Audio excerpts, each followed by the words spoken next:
Olá pessoal, estaremos agora dando início ao nosso primeiro módulo, captação de recursos públicos por meio da plataforma Mais Brasil. Eu sou o professor tutor Luiz Otávio Bastos, sob a coordenação da nossa colega Silvia Torreão.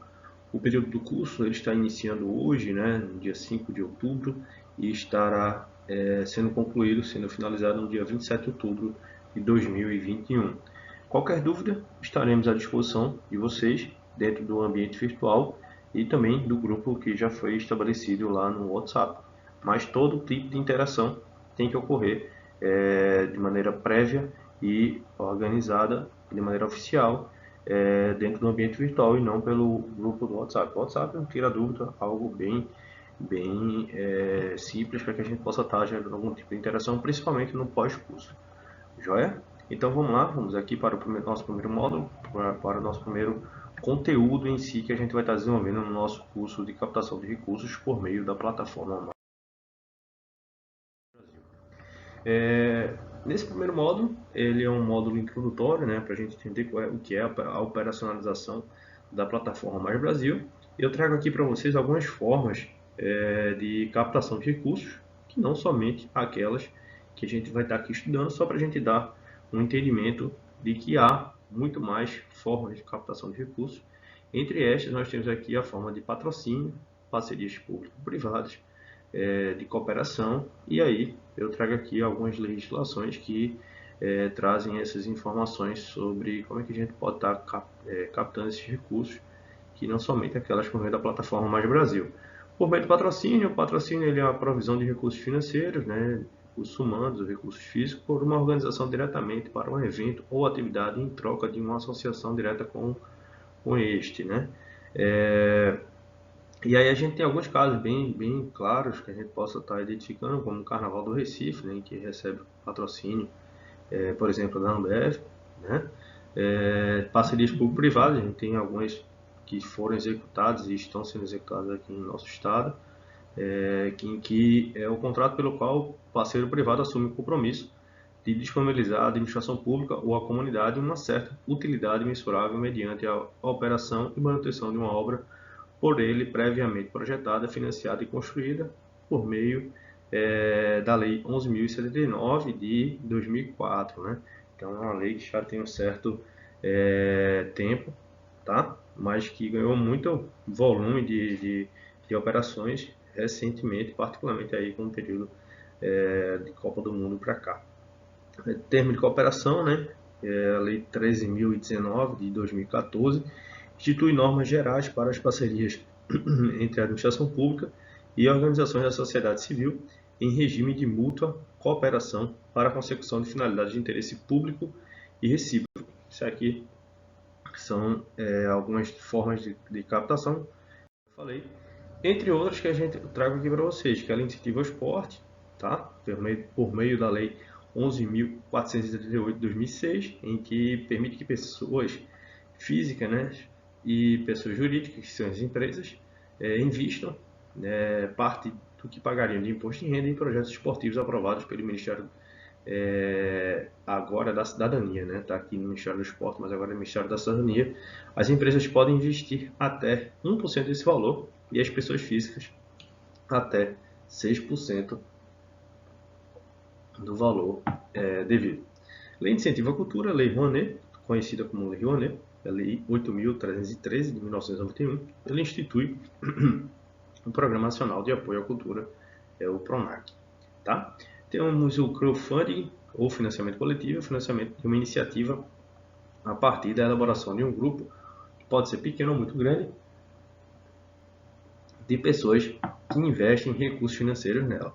E temos aí o nosso grande objeto de estudo aqui, que é a plataforma no Brasil, que antes era conhecida como Sistema de Gestão de Convênios e Contratos de Repasse, o antigo SICOME, hoje é um grande guarda-chuva de informações, de formas de captar recursos, que não somente por meio daquelas que somente o sistema, o SICOMV gerencial. E a plataforma Brasil, ela administra essas transferências voluntárias de recursos da União nos convênios firmados com os estados, municípios, Distrito Federal e também com as entidades sem fins lucrativos. Trago ali convênios, mas temos também os contratos de repasse, Temos aí as transferências especiais, transferências fundo a fundo, que nós podemos também estar trabalhando dentro dessa lógica de desenvolvimento das informações que nós temos aqui. Dando continuidade, nós temos aqui as informações de como é que a gente pode compreender como é que funciona a plataforma Brasil, né? Conhecer um pouquinho a plataforma Brasil. E como eu já falei, ela é um grande guarda-chuva, né? Que teve como origem o sistema de gestão de convênios e contratos de repasse. Vou mostrar para vocês aqui daqui a pouco um pouquinho do contexto histórico, né? Do que viria a ser esse SICONV. Temos aqui que o portal que a gente acessa, né? É esse link aqui que está aqui, da plataforma brasil.gov.br, e que a grande informação, a grande característica que a gente traz dentro da plataforma Brasil é que é da celeridade dos repasses, né? O SICONV, o antigo SICONV, ele surgiu em 2008. Antes de 2008, toda a forma de captação de recursos da União para os entes federados, né? Entendam entes federados como Estados, municípios e Distrito Federal, eram por meio de projetos físicos, né? Escritos, imagine que não tinha impressora, tá? Era pior ainda. Então tinha que enviar tudo para Brasília fisicamente, protocolar lá em Brasília ou protocolar em algum órgão que de alguma forma auxiliasse o desenvolvimento das atividades aos órgãos federais lá em Brasília. Então tudo isso era realmente uma burocracia gigante que realmente trazia algum prejuízo, né, em forma de prazos ou até mesmo de questão de corrupção. Então, com o advento desse sistema, no antigo SICONV, em que a plataforma Brasil ganhou esse processo, a gente tem aí todo um aparato de informações, todo um aparato de facilidade, né, que a gente vai fazer com que a gente ganhe celeridade na execução desses projetos, na execução desses repasses e, obviamente, no combate à corrupção, uma vez que a gente tem maior transparência no repasse dos recursos pelo governo federal, pela União, aos entes federados e, obviamente, aos entes privados sem fins lucrativos, que também a gente pode estar fazendo esse tipo de execução na plataforma no Brasil, que são as ONGs, os órgãos do terceiro setor. Dando continuidade ao nosso conhecimento sobre essa parte introdutória da plataforma no Brasil, como eu falei, ele foi lançado em 2008, né, o sistema de gestão de convênios e contratos de repasse foi lançado em 2008 pela Universidade Federal do Rio de Janeiro. Em 2009, a SERPRO, né, que é o Serviço Federal do Processamento de Dados, assume a operacionalização do sistema e permanece até hoje. A parte de operacionalização, tecnologia em si, desses dados, né, que são trabalhados em tecnologia de informação e comunicação, é responsabilidade da SERPRO. E hoje o sistema ele é operacionalizado pelo Ministério da Economia e no processo de amadurecimento, de ganho de musculatura, de ganho de robustez, ganho de maturidade, né, das informações, da forma de se trabalhar, de gerenciar esses projetos dentro de um sistema de tecnologia, de comunicação, de informações assim trabalhadas e dados. A gente tem a construção aí da rede SICONV, que são atores que compõem a dinâmica de trabalho para a construção de relacionamentos e aprimoramentos nos repasses do governo federal. Essa rede SICONV ela é gerenciada aqui particularmente em Pernambuco pelo Estado e ele desenvolve aí junto aos entes municipais e vai toda uma cadeia, né, no nível federal, nível estadual e nível municipais. Aqui em Recife, se eu não me engano, é a Controladoria Geral do município que tem alguns colegas que fazem parte dessa rede SICONV. Temos aqui que o sistema foi lançado em 2019.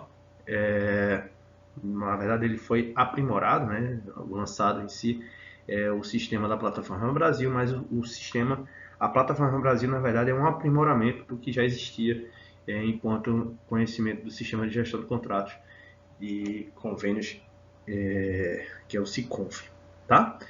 Para cá.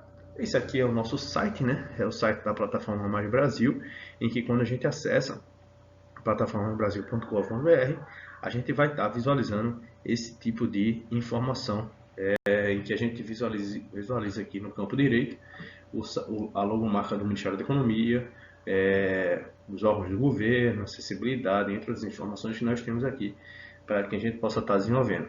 Só para a gente ir avançando aqui com o nosso conteúdo, a gente visualiza aqui nesse campo, ao entrar, né, um link aqui, em que a gente precisa desse link de entrar aqui, quando a gente clica nele, para acessar, que eles chamam agora de governo, né, governo.gov, em que a gente vai poder estar acessando algumas informações da plataforma Brasil, como particularmente conhecemos as transferências especiais e que nós estaremos logando ali com o nosso CPF e senha da conta de governo que a gente vai ter lá.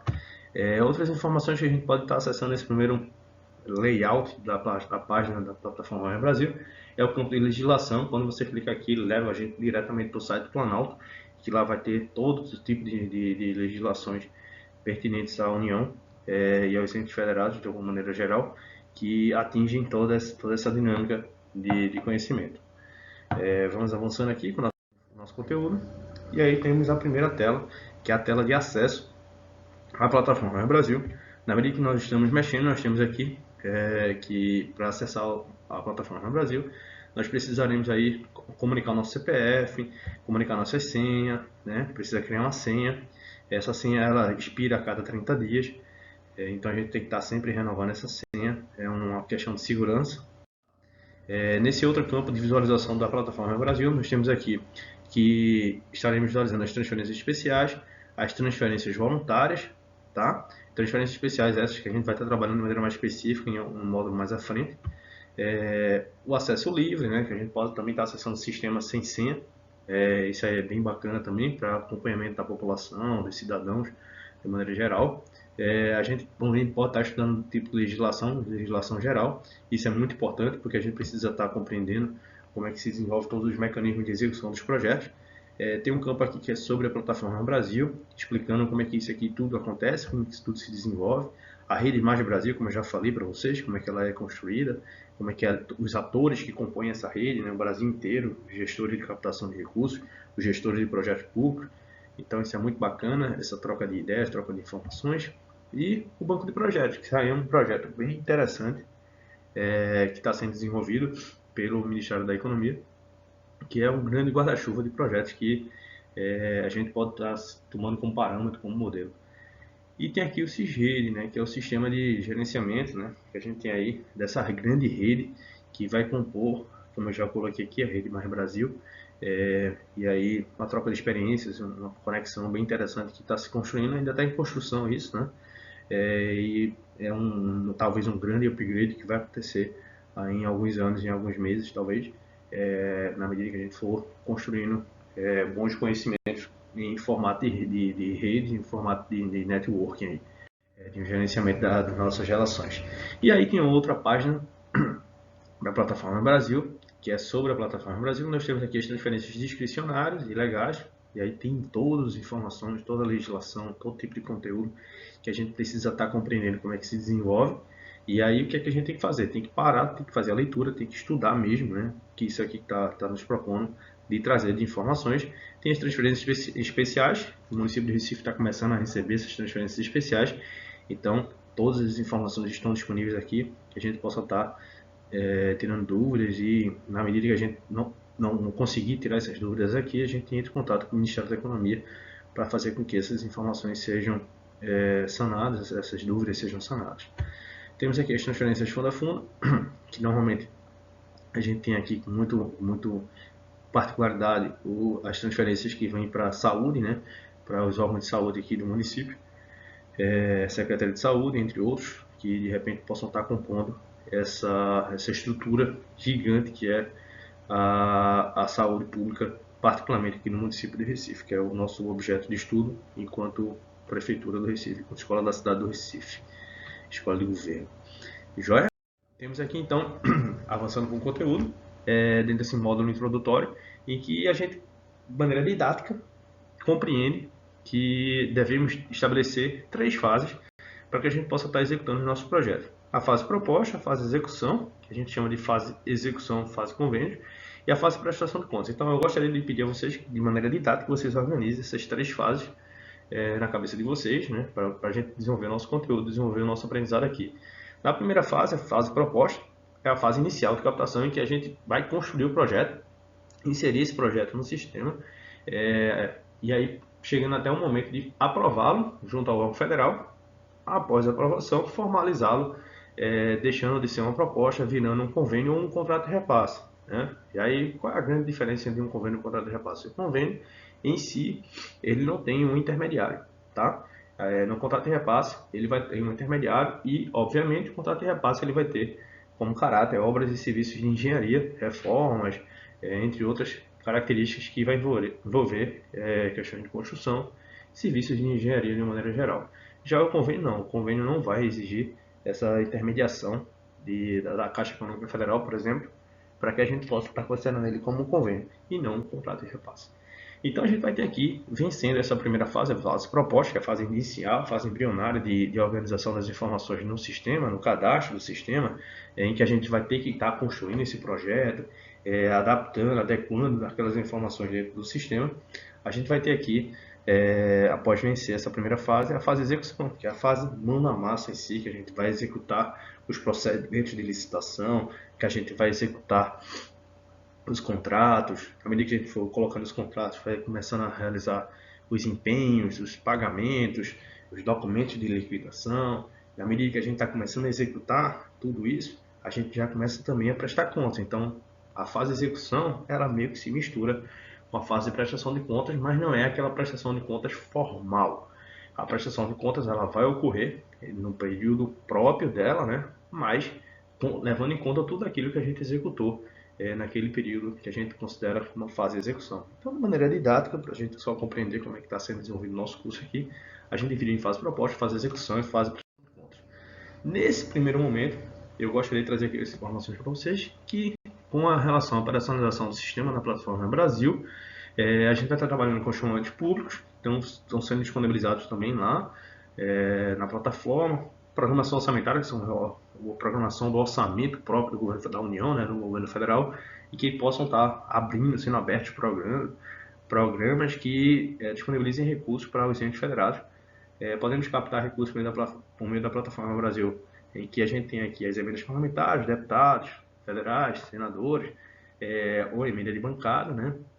E dentro dessa lógica de operacionalização, a gente tem que ter todo esse planejamento dos municípios, do Estado e das entidades sem fins lucrativos para a construção desses projetos.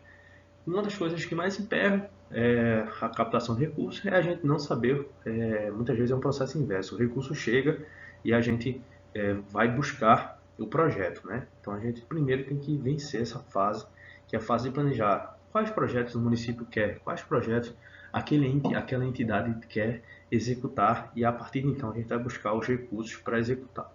Então, a gente precisa planejar, investir recursos, investir tempo nesse período de planejar. E aí eu trago nessa característica de planejamento, né, esses instrumentos de planejamento que a gente existe de maneira oficial, que é o PPA, né? A gente deve olhar o PPA, que é que o plano de governo, que o plano plurianual está colocando para a sociedade, né?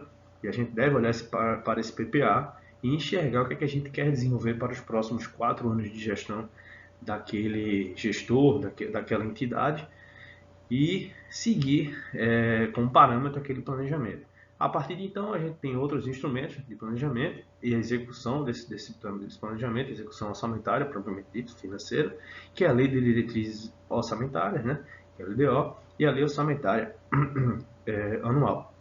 Então, são instrumentos de planejamento público que a gente tem aqui a ser seguido na medida que a gente quer pensar na forma de captar os recursos para tirar do papel os projetos.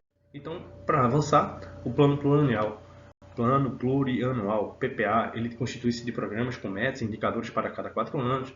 Já a LDO, a Lei de Diretrizes Orçamentárias, a LDO, ela vai explicitar as metas para cada ano, ou seja, é um desdobramento do PPA.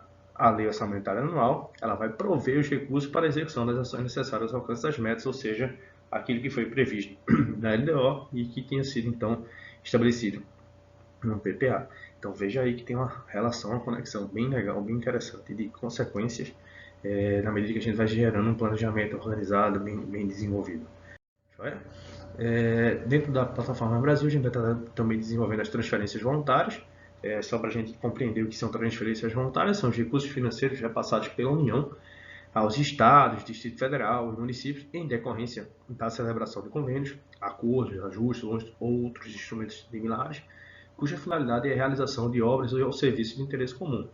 A transferência voluntária também ainda é a entrega de recursos a outro ente da federação, a título de cooperação, auxílio ou assistência financeira que não decorra de determinação constitucional.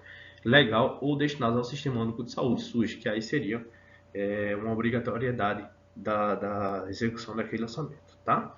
Então, a transferência voluntária tem essas características e, por isso, a gente precisa estar compreendendo, uma vez que ela é toda desenvolvida dentro da operacionalização da plataforma. Vamos só voltar aqui um pouquinho. Dentro dessa lógica de emendas parlamentares, nós temos aqui o que a gente chama de orçamento positivo. O orçamento positivo, ele veio para impor, né, que aquele recurso fosse gasto, né, e não somente uma autorização para ser gasto. Ele deveria existir uma obrigação de ser gasto. E aí tem toda uma discussão do Congresso, né, dos parlamentares, junto ao Executivo, e isso aí ocorreu algumas alterações na Constituição para que isso se tornasse real. E o que aconteceu duas emendas constitucionais, em que eu disponibilizo até um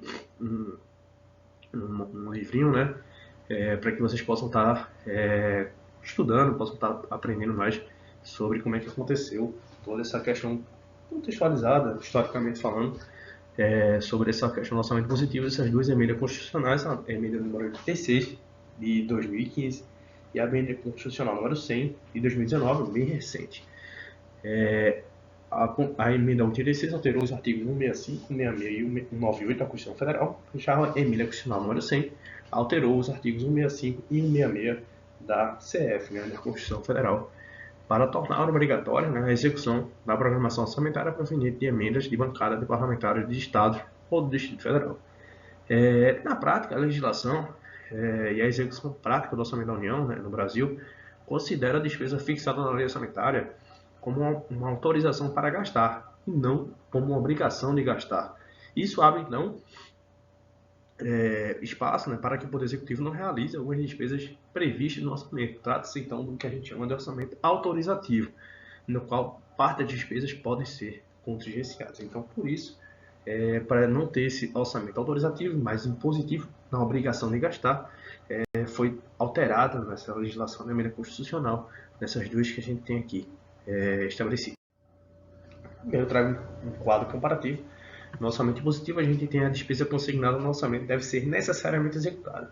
E aí tem essas duas alterações, são as emendas constitucionais 86 e 100, que foram realizadas em 2015 e 2019. Já o orçamento autorizativo é uma mera previsão de despesas, né? A gente aí tem como exemplo a programação orçamentária dos órgãos federais, em que eles abrem os editais, chamam de públicos, a gente pode estar lá concorrendo àqueles projetos, mas na verdade a gente pode ter em algum momento uma dificuldade financeira, alguma situação que possa estar acontecendo economicamente, ou por exemplo, com pandemia, como aconteceu, a gente está saindo uma dela agora, né? Está muito mais perto de sair do que da prioridade. Então a gente tem aí esse orçamento autorizativo, que é uma mera previsão de despesas que só serão realizadas se houver receitas, né? Não havendo receita, a gente não executa. Ao contrário do orçamento positivo, que a gente tem que ter a obrigação de executar aquele recurso. E aí é onde a gente chama, conhece, né, as transferências especiais dentro dessa lógica de trabalho. A ideia do orçamento positivo é mudar essa prática, né, tornando obrigatória a execução de todo o orçamento nos termos em que ele foi aprovado pelo Congresso Nacional. E aí tem vários campos de atuação desse orçamento positivo, né? O governo será obrigado a pagar as emendas parlamentares aos parlamentares, né? Aos estados, aos municípios, às comunidades que estão destinando aqueles recursos. Tá? E aí, dentro dessa lógica de trabalho, a gente tem o que a gente chama de transferência especial. Ela foi criada em 2019, né? Tem a PEC do orçamento positivo, que obrigou o Executivo a liberar o dinheiro para parte das emendas parlamentares. O texto da emenda constitucional, no entanto, diz que ela só vale para as emendas impositivas individuais, ou seja, ela não vale para as emendas de bancada, tá? Verbas inscritas por cada deputado e senador no orçamento de execução obrigatória. E aí, como eu já falei, ela teve como alteração, né, na Constituição, por meio da emenda 100, né, a emenda constitucional número 100, e também foi concedida por meio da edição da emenda constitucional número 105 de 2019. Criou uma nova modalidade de transferência exclusivamente para o repasse de recursos das emendas parlamentares individuais, não é de bancada, tá, pessoal?